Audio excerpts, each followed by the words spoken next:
signature given off when a nuclear weapon is detonated in the atmosphere. 12 of these highly specialized Vela satellites were launched between 1963 and 1970, which seemed a little excessive, but they were essentially orbiting policemen, enforcing the 1963 Partial Test Ban Treaty, signed by the US, UK, and Soviet Union in 1963. It placed a ban on nuclear weapon tests underwater, in Earth's atmosphere, and in outer space.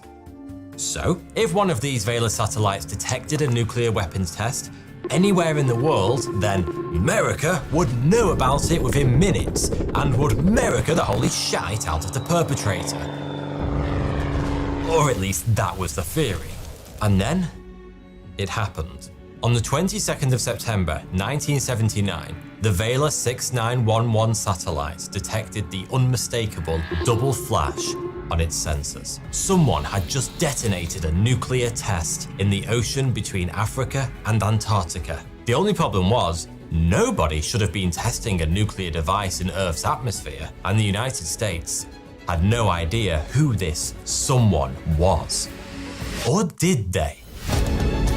This is the mysterious and controversial story of the Vela double flash incident. And now, a quick ad from Odoo. Odoo is an all-in-one management software that provides entrepreneurs with a range of applications to simplify the day-to-day management of their business. I've always used a bunch of different business applications that are all really pricey individually, so having them all under one roof with Odoo is a game changer for me.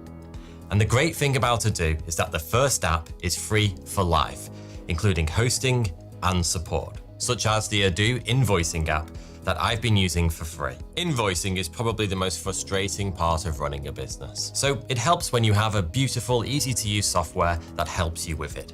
And Odoo provides that. It allows you to create an unlimited number of professional invoices instantly, as well as track payments and automatically follow up with late payments. Odoo easily records your expenses and transactions, and even uses an AI that recognizes supplier invoice data. You can even sync your bank accounts for real-time tracking. Getting on top of your finances is super easy with Odoo. Click the link in the description to try out Odoo for yourself now. Now, to understand why this illegal nuclear test was so strange and so suspicious, let's explore the context. Since the Partial Test Ban Treaty of 1963, there had not been a single violation, except for a few countries that didn't sign it, but all those tests were known about in advance. Signing nations were still allowed to conduct underground tests, they just weren't permitted to explode their atom bombs in the atmosphere, water, or outer space. The remains of these colored columns will be excavated, the dimensions of the true crater established, and the zone of rupture defined. The reasoning behind this international law was to limit the nuclear fallout that was being emitted into the environment by these tests. And that's definitely a good thing. I think we can all agree. America had spent millions of dollars putting specialized satellites into space to detect any breaches of the Test Ban Treaty. So it's fair to say that doing such a test would be a pretty serious breach of international peace. It would also have risked escalating global tensions that were already fraught into a potential nuclear war. Has decided to transform Cuba into a base for communist aggression, for putting all of the Americas under the nuclear gun. What I'm trying to say is that whichever nation did this test would have needed a pair of cojones so colossal, they would have blocked out the sun. So, which nation was it? Well, the location of the explosion gives us a clue. The double flash signature was detected by the Vela satellite at 53 minutes past midnight.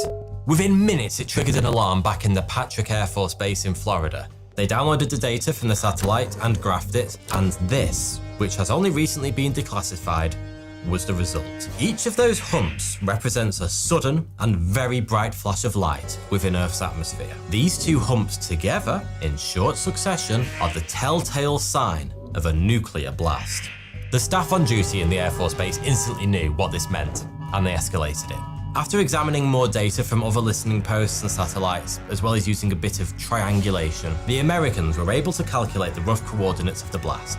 47 degrees south, 40 degrees east. That places it in the Indian Ocean, neatly between the Crozet Islands, owned by France, and the Prince Edward Islands, owned by South Africa. There is our first clue.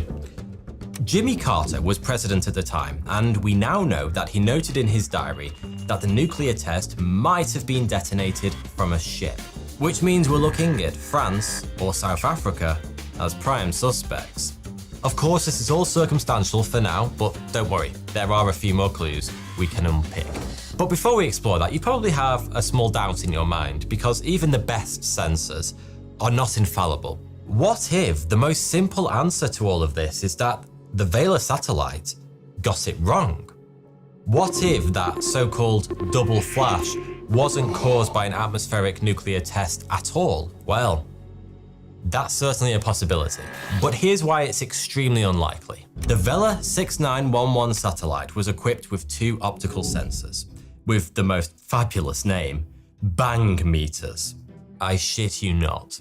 Bang meters are optical radiometers that are highly attuned and have one job and one job only: to detect radiant energy, particularly light. And it's a job that they do exceedingly well. When a nuclear bomb explodes, it produces an extremely intense flash of light. Then, the resultant fireball cools down a little and produces a secondary flash of light that lasts a little longer, up to 30 milliseconds. Both of these light emissions are much, much brighter than most known natural phenomena that can occur in Earth's atmosphere. Even a superbolt, a rare and extremely powerful bolt of lightning, couldn't be mistaken for a nuclear flash. During the entire lifetime of the Vela program, none of the 12 satellites had recorded a single false positive. Well, actually, that's not quite true. They had detected a few zoo events, which are glints of light that come off micrometeoroids, but these are very easily separable from real double flash nuclear signals after the event. Prior to the 1979 incident, 41 double flashes were detected by Vela satellites, and all 41 of those turned out to have been nuclear tests. Add on the fact that the Vela 6911 satellite was also equipped with gamma-ray, X-ray and neutron detectors, all of which lit up after the suspected 1979 nuclear incident like a Christmas tree, and it's fair to say that if this satellite says there was a nuclear test, then you should probably damn well believe it. By the way, all 41 of those atmospheric tests previously detected by Vela were conducted by France or China, neither of which had signed the Partial Test Ban Treaty. So technically they weren't illegal. France, however, always pre-warned the US about the timing and location of their tests. France in 1966 and the People's Republic of China in 1967. China, of course, did no such thing. But it didn't matter. The US was spying so heavily on China that it could detect the activity leading up to a test, and so they always knew when one was going to take place anyway. What was so concerning about the double flash detected in 1979 was that it was in a totally unexpected location, and the US had no idea who was behind it, and that was of grave concern. Who was it then? Well, for a start, we can rule France out of the running with close to absolute certainty. France already had a legal, well-instrumented test range at the Mururoa Atoll, where it had done all of its nuclear tests in deep underground shafts since 1975. The French insisted there would be no danger of radiation increase.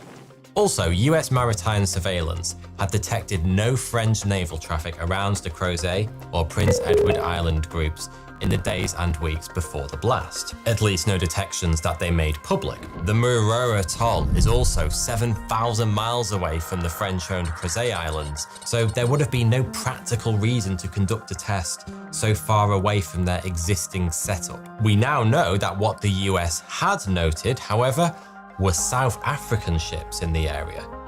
But that's not exactly a smoking gun, because those noted naval movements were perfectly routine. South Africa regularly surveyed and serviced the Prince Edward Islands. Obviously, South Africa having ships in its own backyard doesn't suddenly make it Dr. Evil. But they did have a couple of rather compelling incentives to want to test a nuclear device.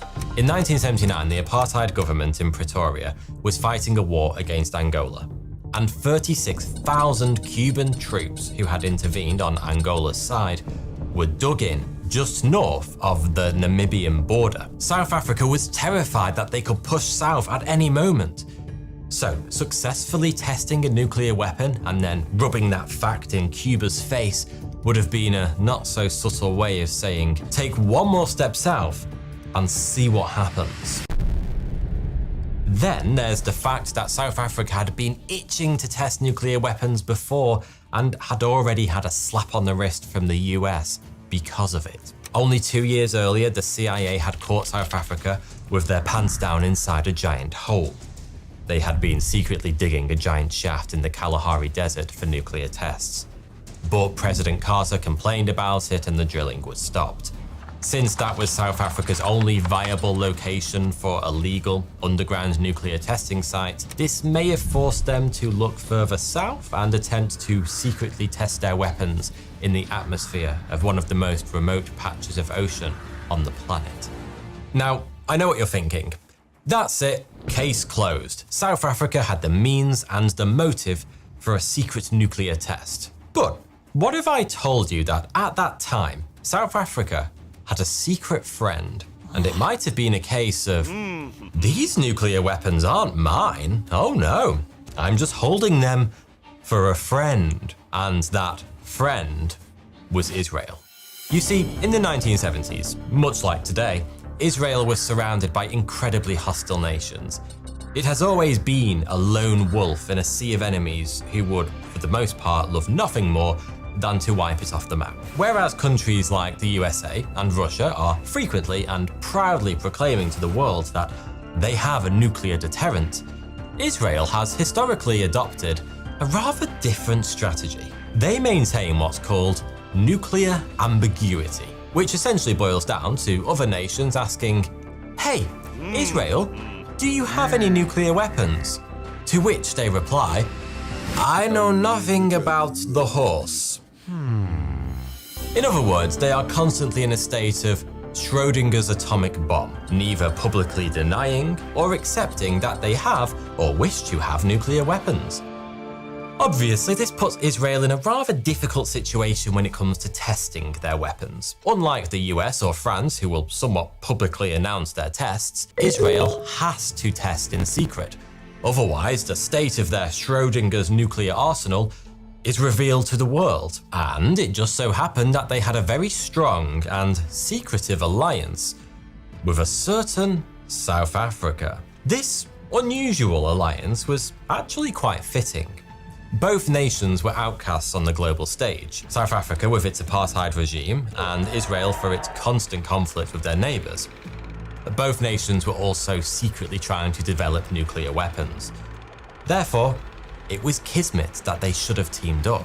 Oh, I should also mention that each nation had something the other really needed for progressing their secretive bomb programs. South Africa had the raw ingredients, namely large uranium reserves, and they had been enriching yellowcake uranium since the mid-70s. But they didn't have the technical know-how for turning all that lovely radioactive material into highly sophisticated nuclear weapons. Israel, on the other hand, possessed that know-how. Although never confirmed, the US suspected that Israel had built highly effective, functional nuclear weapons by 1979. But they didn't have, you guessed it, the raw materials needed to scale up their operations. They required uranium, and oh, look at that! South Africa had enough yellowcake to open a nuclear bakery. So Israel would have wanted to do a secret test to validate their nuclear designs and ensure they would actually work on the battlefield if one of their many hostile neighbours ever got a bit too aggressive. And South Africa, which also had designs on building its own nuclear arsenal, could have supplied Israel with the raw materials and gotten test data and other scientific knowledge from them in return. South Africa could even provide the venue for the test, the waters surrounding the Prince Edward Islands. Obviously, all of this is highly circumstantial, and one should be careful when pointing fingers in the dark. So let's shine a light on some more tangible details. To start with, during the dates of the 17th to the 23rd of September, the Simonstown Harbour and Naval Base in South Africa were declared to be off limits to the public, which is awfully convenient considering it was the 22nd when Vela detected the supposed nuclear test. Oh, and the South African Naval Rescue Unit was also suspiciously placed on high alert between the 21st and 23rd. The next evidence comes from top-secret apartheid-era documents, declassified in 2010. They reveal that Israel met with and agreed to sell nuclear weapons to South Africa in 1975. They even signed a classified agreement, codenamed Settlement, that bound the two nations into a military and nuclear alliance.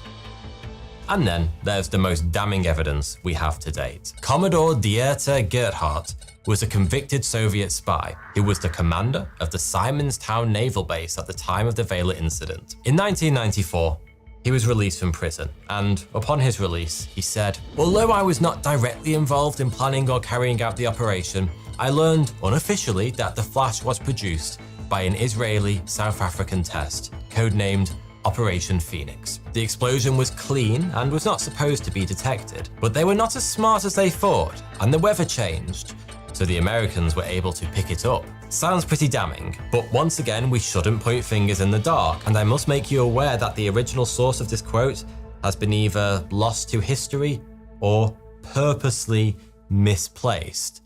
However, with all of this evidence stacking up, back in the US, the Carter administration formed an investigatory body consisting of 8 leading scientists named the Runer Panel, after its chief, MIT electrical engineer Jack Runer. You would think that the point of such a panel would be to